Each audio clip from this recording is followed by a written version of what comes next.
Olá pessoal, aqui é o Sentinela e essa é a segunda parte do áudio, onde estamos comentando sobre a guerra planejada entre Israel e a Palestina.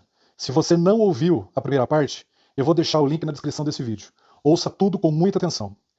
Para resumir o que para resumir o que falamos no primeiro áudio, as três guerras mundiais foram planejadas há décadas, antes delas acontecerem. Elas foram planejadas pela elite papal, que usou os jesuítas para coordenar tudo por trás das cortinas, até hoje, e dessa forma conquistarem seus objetivos do controle mundial, onde o papado será o líder global de tudo, exatamente como era antes de perder o poder em 1798. A Primeira Guerra Mundial teve como principal objetivo derrubar o Império Russo, criar o comunismo a partir dali e implementá-lo em muitos países. A Segunda Guerra Mundial teve como objetivo principal criar o Estado de Israel e fazer o comunismo parar o crescimento do protestantismo e persegui-lo em todo o mundo, que é exatamente o que estamos vendo acontecer nas últimas décadas, você pode perceber. A Terceira Guerra Mundial terá como objetivo fazer judeus e muçulmanos se autodestruírem, incluindo a esquerda mundial, a esquerda política mundial, e a criação de uma lei dominical que acabará com o cristianismo e o ateísmo como conhecemos. Uma lei dominical obrigatória irá fazer cristãos guardarem uma lei pagã fantasiada de cristã, criada pelo papado, para impor seu domínio mundial e perseguir aqueles que não obedecerem, podendo eles ser religiosos ou ateus. Essa é uma doutrina satânica que tenta impedir os verdadeiros cristãos de obedecer os 10 mandamentos de Êxodo 20, que inclui o dever de todo cristão, de verdade, de guardar o santo sábado do quarto mandamento. Mas essa segunda parte, eu quero falar rapidamente sobre o rei do norte literal e o rei do sul literal, que é mencionado em Daniel 11. Como sabemos, o rei do norte literal é a Turquia e o rei do sul literal é o Egito. Inclusive, no livro Daniel e Apocalipse, escrito por Uriah Smith, mostra claramente isso. E aconselho todos a estudarem esse livro, pois foi fortemente recomendado pelo Espírito de Profecia. Com tudo isso que estamos vendo, essa guerra tomando proporções bíblicas e proféticas bem rápido, estamos vendo alguns detalhes interessantes. Vamos analisá-los de uma forma bem resumida e rápida. O livro Daniel e Apocalipse, escrito por Uriah Smith, detalha de forma impressionante, verso por verso, esses dois livros da Bíblia de uma forma inigualável. Por isso, eu recomendo fortemente que você compre e estude, não leia, estude esse livro. Ele foi escrito em meados de 1897 e a precisão dos fatos é impressionante, até hoje. O Espírito de Profecia o recomendou várias vezes, como um livro a ser distribuído junto com o Grande Conflito. Isso é só para você ter uma ideia de como ele é importante. Olha só que interessante algumas citações do Espírito de Profecia sobre ele. Em O Colportor Evangelista, página 123, ela diz o seguinte: há em O Desejado de Todas as Nações, Patriarcas e Profetas, o grande conflito, e em Daniel e Apocalipse, preciosa instrução. Esses livros devem ser considerados como de especial importância, e todo o esforço deve ser feito para pô-los perante o povo. Olha que interessante isso. Em Mensageiros da Esperança, página 127, ela diz o seguinte: a luz dada foi que Daniel e Apocalipse, o grande conflito, patriarcas e profetas devem ser vendidos. Eles contêm exatamente a mensagem que o povo necessita, a luz especial que Deus deu à sua igreja. Os anjos de Deus preparam o caminho para estes livros no coração das pessoas. Então, você presta atenção que interessante. Daniel e Apocalipse, o grande conflito, estão sempre nas indicações do Espírito de Profecia. Uma outra citação dela aqui, em Manuscritos 29, de 1890, ela diz: os livros de Daniel e Apocalipse e o grande conflito são os livros que, acima de todos os outros, deveriam estar em circulação agora. Olha que interessante isso. Como ela dá importância para Daniel e Apocalipse, esse livro que é realmente muito especial e eu recomendo que você estude ele. Aí eu te pergunto, você já viu esse livro sendo promovido pelos chamados pastores de hoje? Você já viu isso? Ou vendidos nas lojas da CPB? Você já viu isso? Entra lá na loja online da CPB e confere lá se esse livro está lá para ser vendido. E você mesmo vai ver, vai entender o que eu estou querendo dizer. Um livro tão importante, tão recomendado pelo Espírito de Profecia, nunca foi mencionado, pelo menos quando eu estava nos cultos, nunca, nenhum pastor recomendou esse livro para mim. Um outro irmão, um membro da igreja me recomendou ele e foi assim que eu comprei ele. Mas eu nunca ouvi de nenhum pastor sobre esse livro. E quando você vai na CPB, tanto na loja como na loja online, você não vai encontrar ele. Pode ir lá conferir. Muito bem. Vou focar hoje somente em alguns detalhes de Daniel 11, 45 e Daniel 12, versículo 1, para ser mais rápido. Daniel 11, 41 diz o seguinte: E armará as tendas do seu palácio entre o mar grande e o monte santo e glorioso, mas chegará ao seu fim e não haverá quem o socorra. Olha que interessante agora o comentário que está nesse livro de Ray Smith, Daniel e Apocalipse, página 230. Ele diz o seguinte: Caso a aplicação a qual demos preferência ao longo dos últimos versículos esteja mesmo correta, devemos aguardar que a Turquia, olha que interessante, a Turquia, o rei do norte, faça os movimentos aqui indicados. E que fique claro quão rapidamente isso poderia acontecer. A Palestina, que contém o glorioso Monte Santo, a montanha na qual Jerusalém se encontra, entre os mares, o Mar Morto e o Mediterrâneo, é uma província turca, certo? Ou pelo menos era. E se os turcos forem obrigados a se retirar apressadamente da Europa, podem facilmente ir para qualquer lugar de seus domínios a fim de estabelecer uma sede temporária, descrita adequadamente nesta passagem como tendas palacianas, ou seja, habitações móveis, mas não poderiam ir além. O ponto mais notável dentro das fronteiras da Turquia e na Ásia é Jerusalém. Além disso, note como a linguagem usada se aplica a esse poder. Chegará ao seu fim e não haverá quem o socorra. Essa expressão sugere com clareza que esse poder já recebeu ajuda no passado. E na página 231 diz o seguinte: todos os olhos se voltam agora com interesse para a Turquia, e a opinião unânime dos estadistas é que logo os turcos serão banidos da Europa. Muito bem, tenha em mente que esse livro foi escrito 50 anos antes do Estado judaico ter sido criado. Por isso, na época, eles especulavam como a Turquia iria transferir seu governo para Jerusalém. Hoje, podemos ver isso acontecer de uma forma bem clara. A Turquia irá invadir Jerusalém através da guerra. Não acredito que ela será expulsa do seu território.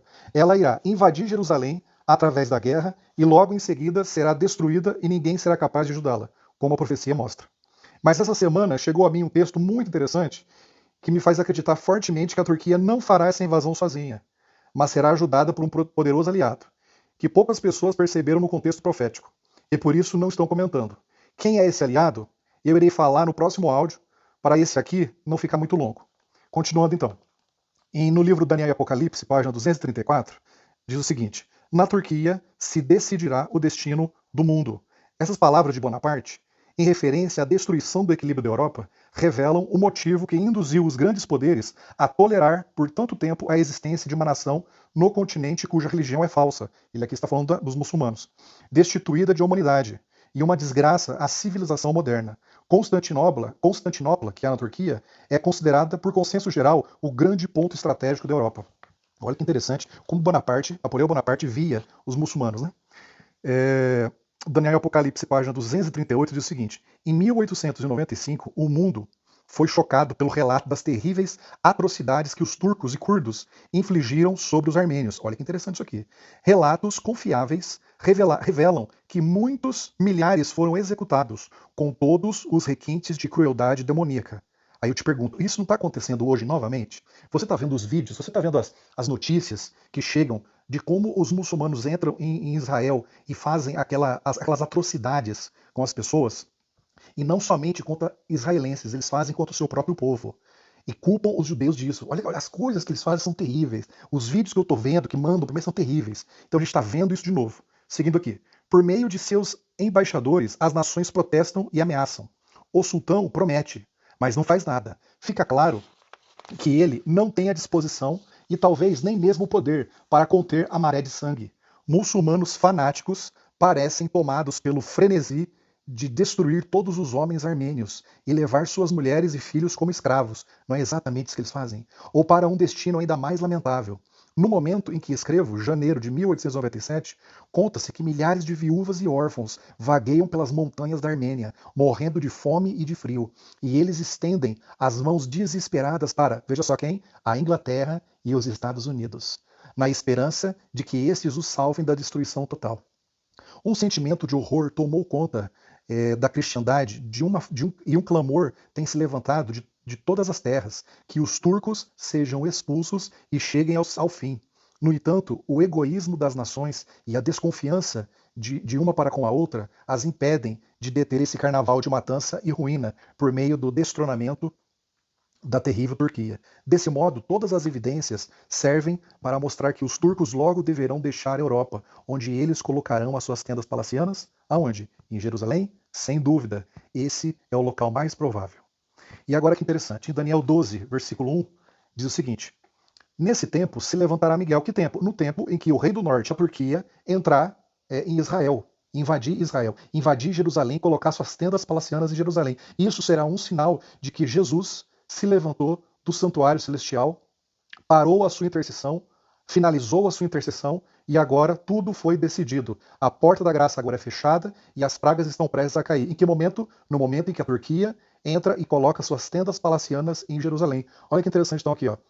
Daniel 12:1 diz: nesse tempo se levantará Miguel, Miguel Jesus, o grande príncipe, o defensor dos filhos do teu povo, e haverá tempo de angústia. Olha só que interessante. Logo que ele se levanta, começa o tempo de angústia, qual nunca houve, desde que houve nação até aquele tempo. Mas naquele tempo será salvo o seu povo, todo aquele que for achado inscrito no livro, que é o livro da vida, certo? Então olha que interessante aqui o comentário que o Ray Smith faz aqui sobre esse verso. Isso está em Daniel e Apocalipse, página 241, diz o seguinte: o tempo em que o rei do norte estabeleceria suas tendas palacianas no Monte Santo e Glorioso, ou, em outras palavras, quando os turcos, expulsos da Europa, se apressarem para transformar Jerusalém em sua sede temporária de governo. Estes são os eventos que sobrevirão, conforme cremos, na seguinte ordem: mais pressão sobre a Turquia, de alguma forma, e eu acredito que nesse sentido não será só a Turquia, será uma pressão em cima dos muçulmanos em geral. Aí o segundo passo, sua retirada da Europa. Eu não acredito que ela será expulsa, mas se for, não tem problema. Eu acredito que ela invadirá de forma atrevida Jerusalém, junto com o seu aliado. E o terceiro passo, seu posicionamento final em Jerusalém. O levantamento de Miguel, ou o início do reinado de Cristo e sua vinda nas nuvens do céu. E não é razoável supor que se passará um intervalo muito grande entre os dois acontecimentos. Eu realmente não acredito que vai ter um tempo muito grande entre a Turquia se instalar de forma temporária em Jerusalém com o levantamento de Cristo, de Jesus, no santuário celeste e começar a vir as pragas. Eu não acredito. Eu acredito que possa ser bem logo na sequência. Em Daniel e Apocalipse, página 243, diz: em conexão com o levantamento de Miguel, ocorre um tempo de angústia, qual nunca houve.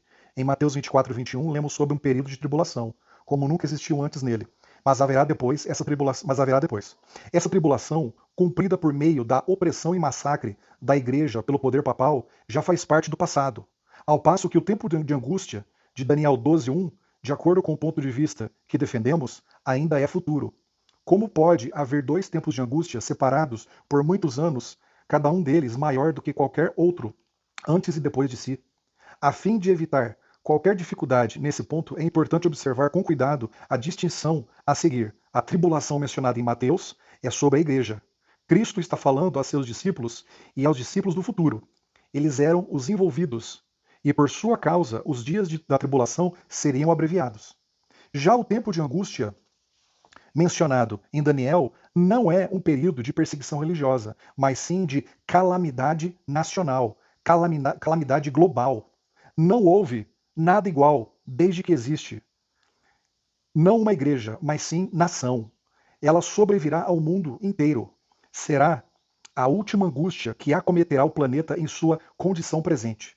Em Mateus, faz referência a uma época posterior a essa tribulação, pois depois que ela terminasse, não haveria nenhuma semelhante sobre o povo de Deus. Mas aqui em Daniel não existe alusão ao período futuro, após o tempo de angústia mencionado, pois ele encerra a história deste mundo, inclui as 7 últimas pragas de Apocalipse 16 e culmina com a revelação do nosso Senhor Jesus vindo em seu caminho de nuvens no fogo consumidor, para visitar com destruição os inimigos que não aceitaram seu reinado sobre eles. Mas todo aquele cujo nome estiver escrito no livro, o livro da vida, será livrado desta tribulação, porque no monte Sião estarão os que forem salvos, como o Senhor prometeu, e entre os sobreviventes, aqueles que o Senhor chamar.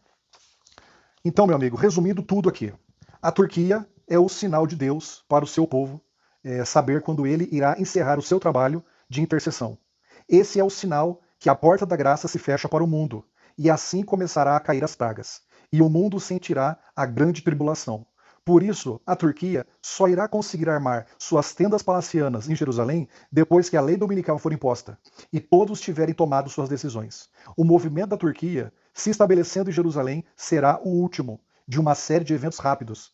Se olharmos todos os pontos e paralelos que já conhecemos e que estamos vendo, incluindo o plano da Terceira Guerra Mundial, mencionado por Albert Pike, o papado recuperando seu poder, a lei dominical batendo as portas, o sistema de controle financeiro da besta que já está pronto, o aumento crescente de presidentes se tornando ditadores sem escrúpulos em todo o mundo, as leis civis sendo completamente destruídas, o mal invadindo a terra como um tsunami, a justiça sendo completamente destruída, as religiões, incluindo o Israel moderno, pregando somente abominações, os 6.000 anos se completando em 2027, o plano especial político americano para 2025, as crescentes aparições de OVNIs nos céus em todo o mundo, enfim, todos os pontos estão chegando em um encontro que acontecerá em breve. O mundo está sendo conduzido por Satanás em alta velocidade para a sua destruição.